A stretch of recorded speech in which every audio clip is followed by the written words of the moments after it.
Okay, so today we get into our ear training sessions. This is going to be the first session. It's also going to be a lot longer than all the other sessions. The goal is to create these sessions so that they're less than 30 minutes so that you can complete your ear training in 30 minutes per day. And with future videos, you'll be able to actually play the video again if you need extra practice. And that's something I'll get into when it comes time for that. But for now, I'm just setting up the template for how you're actually going to practice your ear training sessions. And every single time you come in here, I'm going to take you through the entire process. So all you have to do is sit, listen in some cases, and actively participate when needed. So the first thing that we're going to do, and this will be the start of all of our ear training sessions, you're going to have a different interval that you're going to meditate on. The first one's going to be the perfect fifth. So the perfect fifth is a very open sounding interval. You can hear how it sounds very stable. It's almost a soft interval. It doesn't really have a need to move anywhere.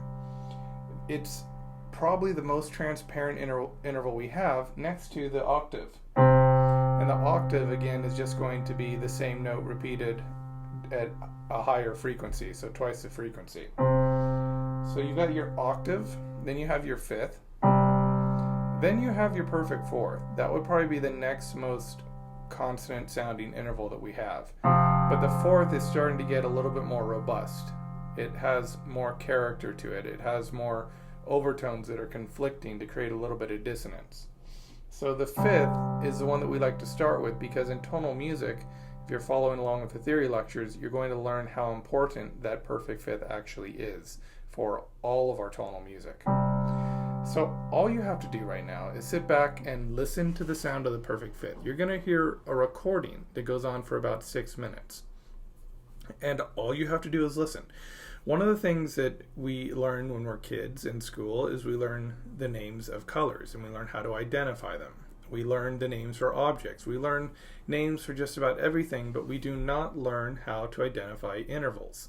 So what we're doing now is we're introducing the brain to the various intervals that are used in music, and my goal is to help you learn to associate the sound of an interval with the actual name. So this interval here, doesn't matter where I play it, these are all perfect fifths.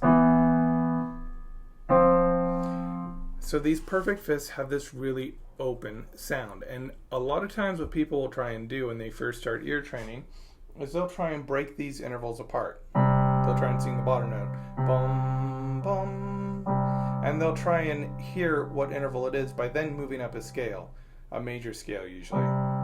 Bum bum bum bum bum. So then they figure I sang up to the fifth scale degree in a major scale, so that's a perfect fifth. And that's a useful technique, but it's not going to help you when it comes time to actually notate something in real time. You need to be very quick at this.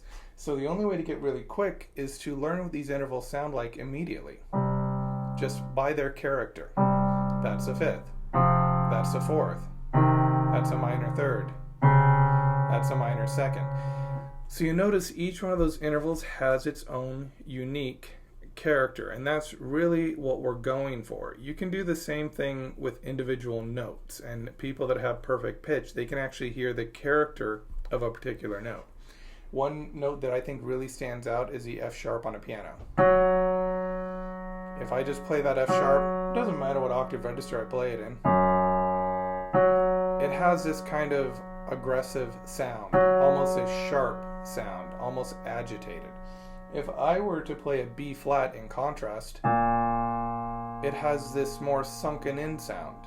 It's not as active as the F sharp. It doesn't seem in a way as agitated. It seems calmer. It's not just that the B flat is lower, because I can play the B flat an octave higher. It still has this softer quality to it. Then if you play an E flat, that also has a soft quality like the B flat, but it's a little more hollow sounding. So all these pitches, they actually have their own characteristic sound. So we're going to try a little experiment here. Just listen very calmly. Don't try and get into the sound of the interval. Just be in a very relaxed state. Listen to the F sharp and the B flat. I'll play the F sharp first. All you have to do is try and hear the quality of the sound and how it differs from the B flat. Here's your F sharp.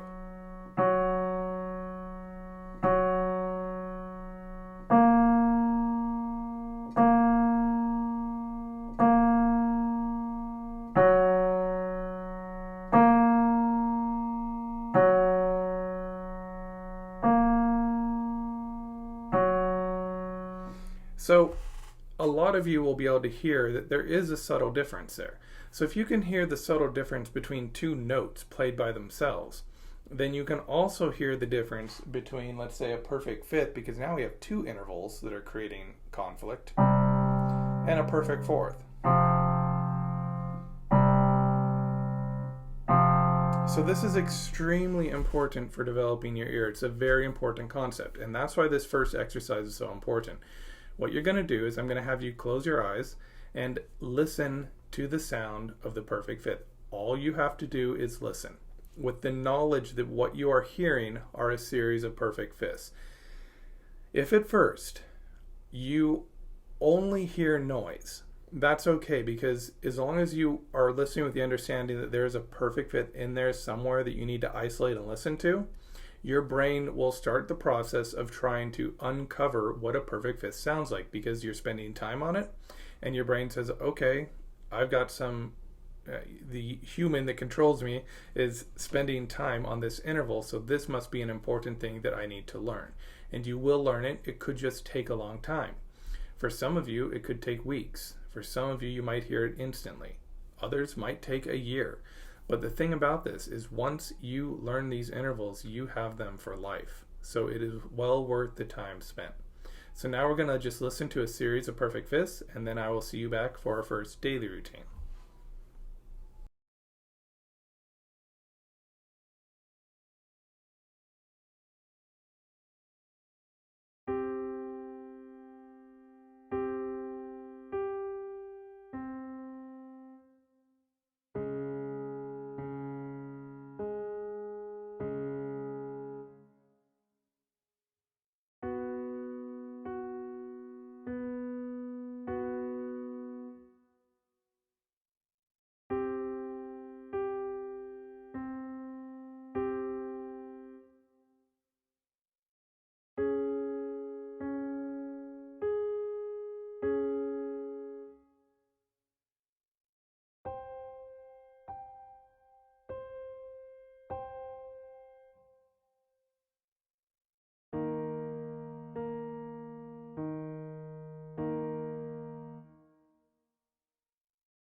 Okay, so hopefully you enjoyed listening to the Perfect Fifth. Now we're going to listen to daily routine number 1. Now you do need the sheet music for this, and I provided a link where you can actually go and download it free. If you want to purchase the textbook to kind of support this channel, I'm not going to say no. It's available on Amazon. You can get a hardcover on Barnes & Noble. If you do get the textbook, and it's not required, you will get some extra ear training drills in there that we will get to at a later time. So the textbook actually comes with all the daily routines, something called a mirror exercise, and then sight singing and rhythm exercises that you can practice. The free content that you actually need for these videos is going to be the daily routine and the mirror exercises. So here are some links where you can go and find that if you want to. But what we're going to do here is you're going to do one of 3 things, depending on your ability.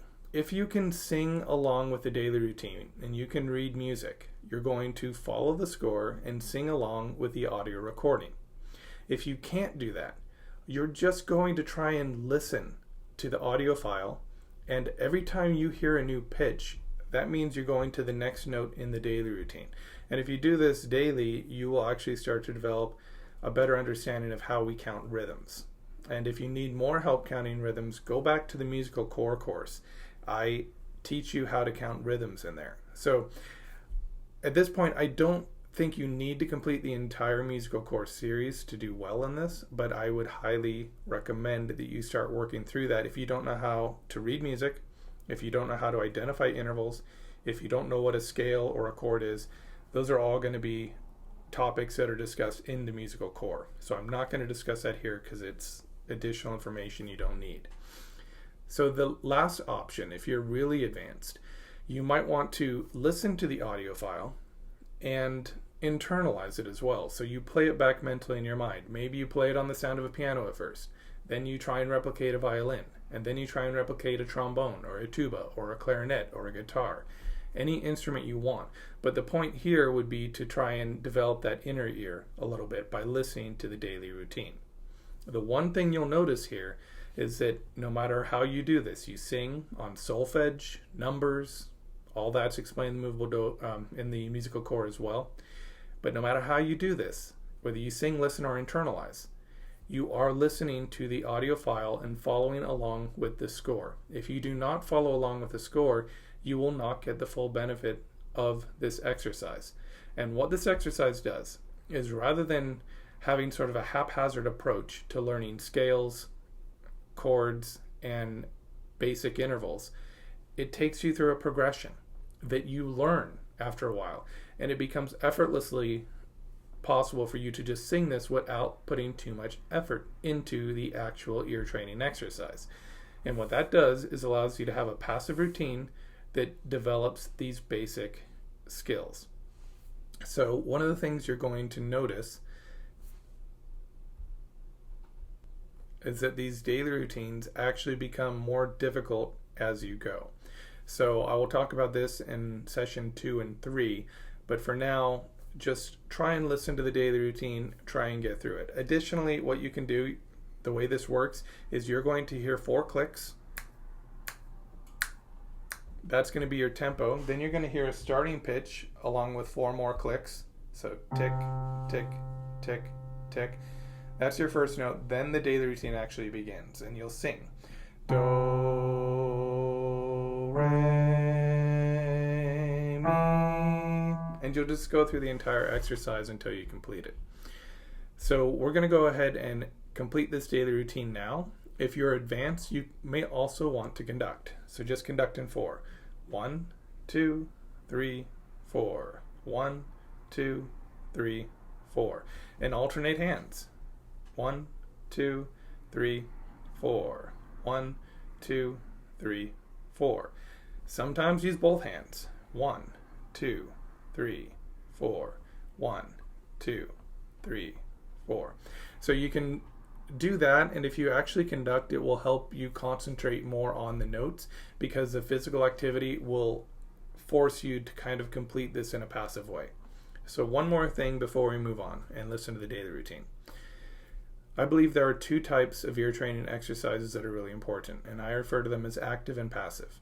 The daily routine, the initial interval training we did, and the next exercise we'll do, the mirror exercise, those are all passive. because you sit there, you listen to them, you memorize them. They're not very difficult. They don't require a lot of thought once you learn the techniques. Then there's active techniques that we're going to do at the end of this session, where I play an interval. I say, what interval is this? And you'll say, that's a perfect fifth. And I'll say, great. So there's active and passive exercises, and you need a combination of both to really develop the ear. So if you follow along with these videos every day, then I will take you through everything you need to know to actually succeed. So let's listen to daily routine number 1, and I'll see you on the other side of this.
Okay, now we're doing mirror exercise number 1. So this is really good because we're about halfway through our routine at this point.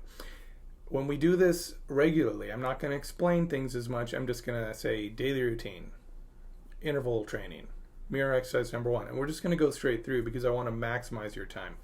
Right now, there's a lot of explanation so that you understand how to actually perform these correctly. So it's the same with a mirror exercise as it is with a daily routine. The mirror exercises are available in the Technique Builder workbook, or there's a link on the playlist so that you can actually go and download those if you want. So all you have to do here is same thing as a daily routine. You're going to hear 4 clicks, bum, bum, bum, bum, and then you're going to hear the starting pitch. That's your reference pitch, so you try and match pitch with it. Do, and then the exercise will start. 7 half steps, 7 half steps, perfect fifth. 7 half steps, 7 half steps, 7 half steps. And you'll just continue through the exercise and try and match pitch with the audio. So again, you can sing, listen, or internalize this exercise. Eventually you should try and sing these though. So again, it's going to be critical you follow along with the music while listening to the audio. That's really important. I found that the students that don't follow along with the recordings in my university courses, they just don't improve as much. And you really do have to do this every day to see a benefit. So we're going to do the mirror exercise. And again, you can conduct if you want. And I will see you on the other side of this.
Okay, so now I'm going to play 2 intervals. I'm either going to play a perfect fifth or a perfect fourth. And what I want you to do is get out a sheet of paper. And every time you get it wrong, I want you to put a little mark on the paper so you can keep track of how many you got wrong and so you can see how you improve over time. Now, typically this is going to be a session that lasts 5 minutes every time we do one of these sessions. And typically what you would do if you don't get 100%, you would go back and listen to this entire video again. However, since this is an introductory video and I'm explaining things so it takes a lot longer to get through this, I don't want to waste your time. So for this session only, if you don't get 100%, that's fine. You can still move on to session 2. But when I tell you, there's going to be a point where I say, okay, now you have to start watching this video over and over again until you get 100%. You'll need to go back and keep doing the video until you can get 100%. If you move on before it's time, then you are not going to develop your ear properly. We need to really isolate these intervals and listen to them one at a time until our ear can easily recognize that's a perfect fifth. Okay, once we learn one interval at a time. This is in contrast to what a lot of universities will do, where they will throw all the intervals at you and say, okay, figure out what you're hearing. And it works, but it takes a long time and it's not that effective. A more effective way is to isolate the intervals and just have you concentrate on them one at a time. Build those neural pathways so that you can actually hear the intervals in these exercises. So I'm going to play one of 2 intervals. It'll either be a perfect fifth or a perfect fourth. If you have a perfect fifth, say out loud, perfect fifth. If you hear a perfect fourth, you'll know it because it's not a perfect fifth. You will say out loud, perfect fourth. If you get it wrong, put a check mark down. So we're just going to do a few minutes of this today, and then future sessions will be longer. Okay, is this a perfect fifth or a perfect fourth?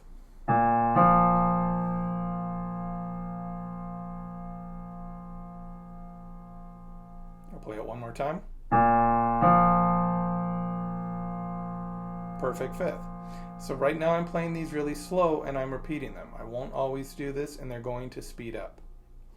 And I'm also playing them melodically right now. We'll add harmonic perfect fifths later. Melodically means they're played separately. Harmonically means they're played at the same time. So this is melodic. This is harmonic. It's like harmony. Perfect fifth or perfect fourth?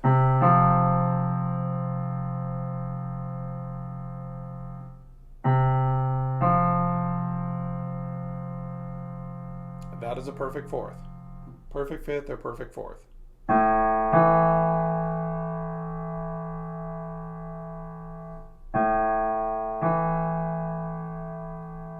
Perfect fifth. Perfect fifth or perfect fourth?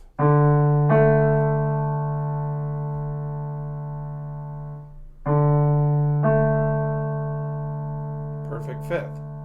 Perfect fifth or perfect fourth?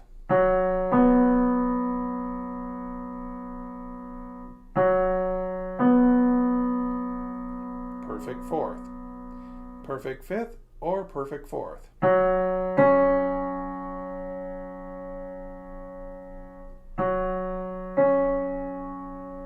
Perfect fifth. Now I'm going to do something a little bit different, and I won't always do this. I'll play a perfect fifth or a perfect fourth, and then I will play its corresponding interval. So you're still going to identify the interval you hear, but then I'm going to show you what a perfect fourth sounds like if you got it wrong. So perfect fifth or fourth?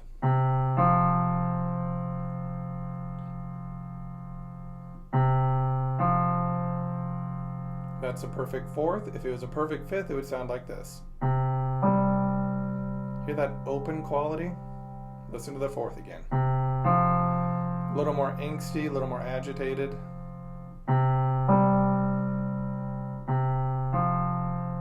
Okay, let's do another one. Perfect fifth or fourth? Is it open or is it agitated?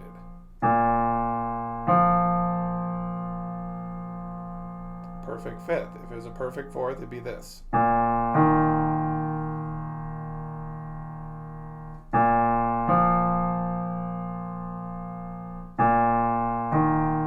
Let's do one more.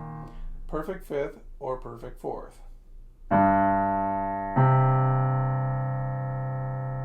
It starts to get a little harder when we get into the lower part of the piano because the overtones start to get a little more murky. It gets muddy down there.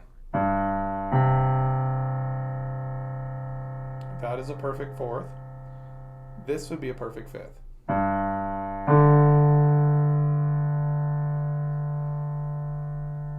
Okay, so normally we'll do 5 minutes of this. It'll go a little faster, but this is sort of how we're going to go for the entire course. I'm going to play these intervals and you're going to identify them. In the beginning, I will only play ascending intervals, but you also need to be able to identify them descending. So here's an example of a perfect fifth descending. They go the opposite direction. They're a little bit harder. You still use the bottom note to figure out what interval it is. So it's still a perfect fifth. It's just we're going in the opposite direction. For whatever reason, people tend to hear them ascending more easily than they hear them descending. So I save the descending intervals for a little bit later. Okay, so this is the next part in our active ear training portion of this. I'm going to play a note, and what I want you to do is sing a perfect fifth above it. So I show you an example. If I play a C, bum, and then I'm going to play it on the piano, and you will hold the pitch out to see if it matches. So it'll go something like this. I'll say, sing a perfect fifth above C. Bum.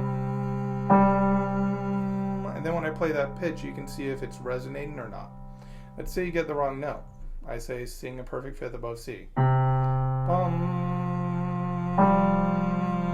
You can hear that dissonance. So you know you got the wrong interval. So what you do then is you try and raise or lower the pitch to match. So let's try this again. Perfect fifth above C. Bum. So I just slide into the pitch. If you do that, then you will start to get better at this. So if you get it wrong, or even if you got it right, what I'll do after that is I will play the bottom and the top note, and I'll rock back and forth. And when I do this, you should sing along. C, G, or perfect fifth, or just a neutral syllable.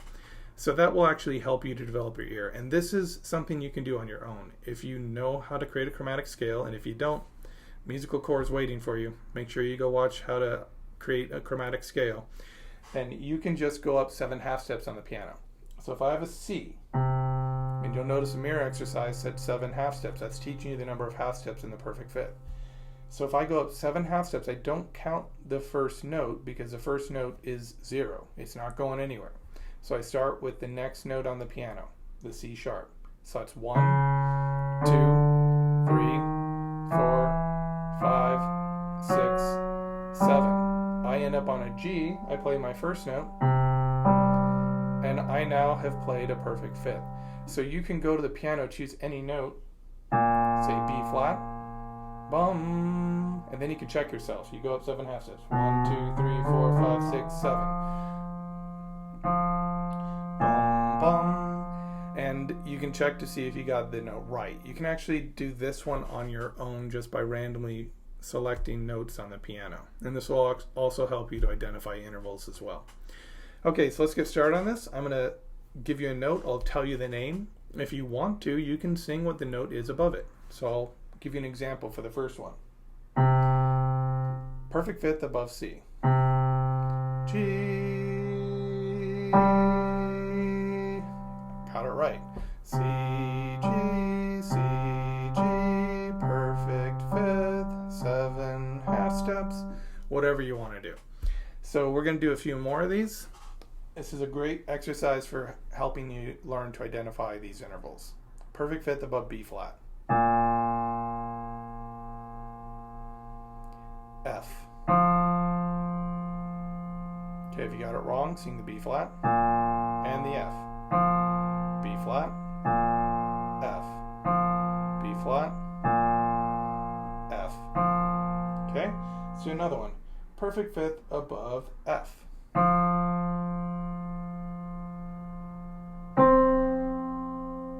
That's C. So let's sing the F. C. F, C, F, C, F, C. Okay, let's do a perfect fifth above A. E. Okay, sing the A. E, E, A, E, A, E. Okay, let's do a perfect fifth above G. D, G, D, G, D, G, D. So in future sessions, we'll do about 5 minutes of this as well. The last thing we have to do is our major and minor triad. So we're going to do that now. So what I'm going to do for this part, and again, you should be marking off everything you get wrong so you can keep track of how many mistakes you're making, so you can see if there's improvement. If you have to do one session 4, 5, 6, 7, 8 times, that's okay. What I want to stress is that if you get any of these wrong, you need to do the session again, with the exception of this first one and possibly the second one. I haven't actually decided on that yet, so I'll let you know. But it just depends on how long these videos are. I don't want you to waste a lot of time listening to me explain the same thing over and over again. I want you to progress. But typically you do have to repeat this if you don't get 100%. So for this one, I'm either going to play a major triad or a minor triad. So here's a major triad. It just sounds open. It sounds almost happy. It sounds stable. Listen to the minor triad. It sounds more dissonant. It doesn't sound as happy. Just a little less stable. So you're listening for that stable major quality if you can. So I'm going to go ahead and play just a few of these for this session, and then next time we'll do more. So is this major or minor? Listen again. That one's major. Now here's what minor sounds like in relation to that. Minor, major, minor, major. We'll do two more. Major or minor?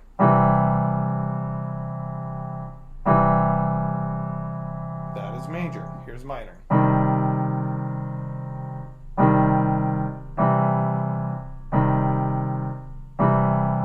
Ended on a major.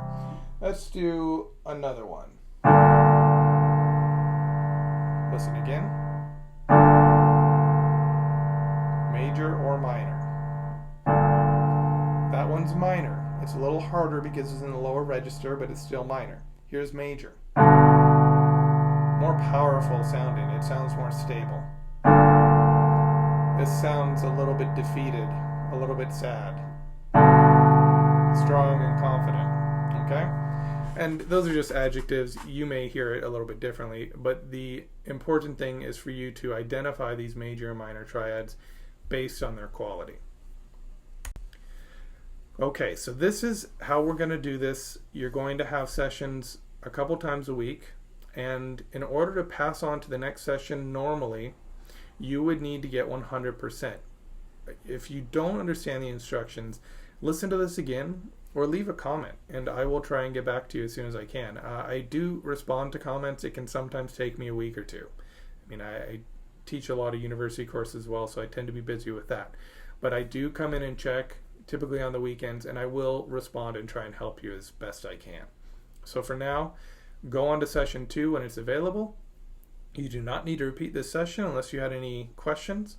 And the important thing to remember here is once you develop your ear, it's going to last a lifetime. It is worth the time that you spend right now developing your ear, because this is something that doesn't go away. Once you hear a perfect fifth, you can't really unhear it. And it can take months before you hear that first interval clearly. But you'll be walking down the street, you'll hear birds singing, and you'll hear a perfect fifth. Or one time I was running on a treadmill when I first started developing my ear, and I heard a major second in the motor. And so these intervals, they actually just start to pop out at you once you start to associate them.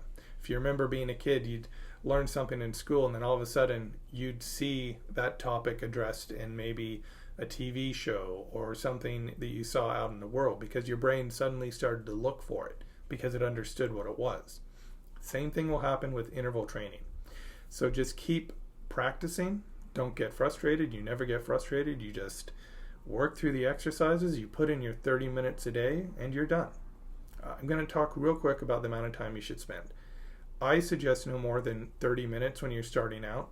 If you have more experience, you can go for an hour. If you're really advanced, an hour and a half. But you don't want to spend more time than this, because the point is to have a really concentrated study program that doesn't wear your ear out. And the ear gets really tired really quick. So you don't want to start making mistakes. This is an important concept, because every mistake you make, your brain thinks, okay, that's a valid option. So in order to erase that mistake as an option, we then have to do something 5, 6, 7, 8 times perfectly to let the brain know, no, this is what I want. This is the result that I want. I don't want that mistake. So it's very important to go slowly.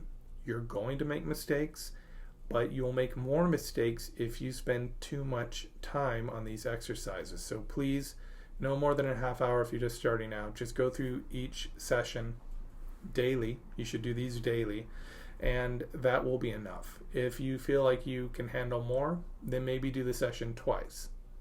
But otherwise, you just come back the next day, and you'll notice that over a week, 2 weeks, maybe even just a couple of days, you will start to get better. Intervals that you didn't hear before, you will suddenly hear. And one other thing, if you start to memorize a session, and that's why you get 100%, it's not that you learn the intervals, that's okay too, because this is designed to give you so much practice that you will improve. And memorizing the intervals means that you have put in enough time to warrant going on to the next session. Okay, so this is really, you can take this as far as you want to. I hope you enjoy these sessions, and I will see you next time.